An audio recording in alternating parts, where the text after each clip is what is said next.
So, అక్కడ కూడా మనం ఆపరేషను సింధూర్ ఏదైతే ఉందో, ఆ సింధూర్ ఫస్ట్‌లో మనం చేసినటువంటిది ఏదైతే ఉందో, దానికి ప్రతిగా పాకిస్తాన్ ఏదన్నా చేయొచ్చు. ఫిదాయిన్ అటాక్స్ ప్లాన్ చేయొచ్చు.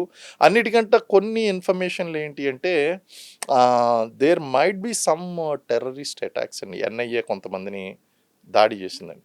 రీసెంట్‌గా మనకి ఒక ఇన్ఫర్మేషన్ వచ్చింది. మీకు చూసారు, మీరు కూడా చదివి ఉంటారు.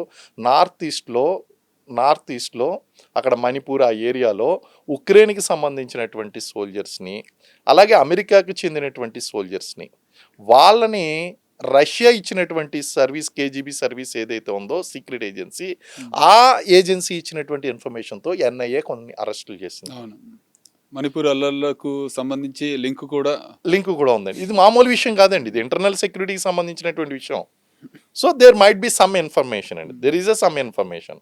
అందులోని అమెరికన్ ఆర్మీలో పనిచేసినటువంటి ఒక వ్యక్తి వీళ్ళకి ఫిదాయిన్ అటాక్స్ ఇవ్వడంలోనూ, లేకపోతే అటాక్స్ చేయడంలోనూ ట్రైనింగ్ ఇచ్చేటువంటి అదిగాక వ్యక్తి. దానికి కొంతకాలం ముందే మీరు అబ్జర్వ్ చేసుంటారు. ఇప్పుడు అస్సాంలోని గోల్పరా గానివ్వండి, మోరేగాం హ్మ్. Al Qaeda in Indian subcontinent అనే కొత్త మాడ్యూల్ పుట్టుకొచ్చింది. అది దాన్ని ఇనీషియల్‌గానే ఎలిమినేట్ చేశారు. ఎలిమినేట్ చేసినప్పటికీ కూడా దాని యొక్క ఉంటాయండి. దాని యొక్క స్లీపర్ సెల్స్ అనేటువంటివి ఉంటానే ఉంటాయి.